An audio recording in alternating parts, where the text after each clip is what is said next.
My next story of origin from the world of geology is the story of the Giant's Causeway on the coast of Northern Ireland, and its brother, Fingal's Cave, on the coast of Western Scotland. It goes something like this.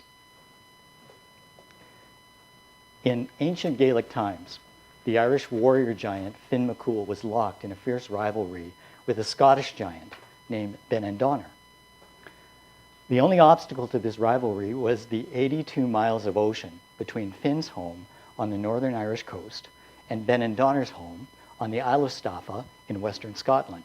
Now you can see from these two maps just kind of where Giant's Causeway is and where Fingal's Cave is. And on the Google map, the 2 points are marked by, you can't really see them actually, but they're actually just yellow thumbtacks. But you can see there's 82 miles of ocean between them.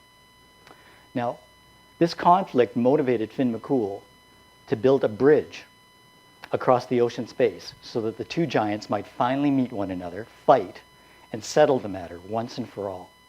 What Finn didn't know was that Benandonner was actually a much larger giant than he, and that such a battle was likely to end in horrible defeat.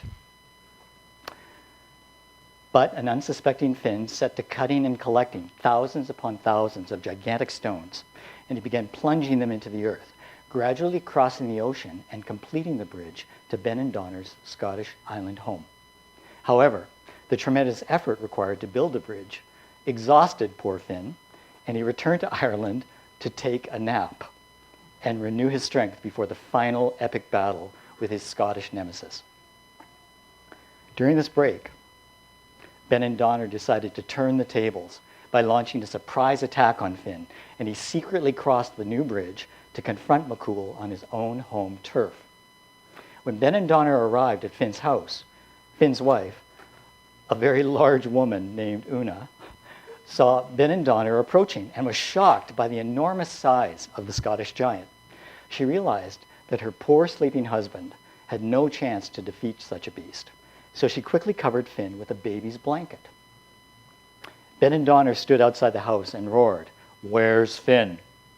"Shush, shush," whispered Una from the doorway. "You'll wake the wee one." Benandonner barged into the house and looked at the quiet figure covered by the blanket, and his jaw dropped open. He thought, if the child was that huge, what size could the father be? Now, terribly frightened himself, Benandonner wasn't sticking around to find out. So he ran away like the wind, destroying the causeway in his wake, so Finn could not pursue him.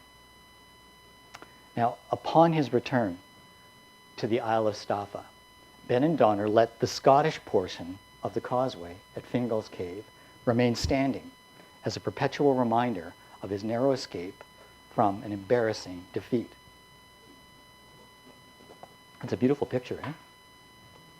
And that's how the Giant's Causeway and Fingal's Cave came into being.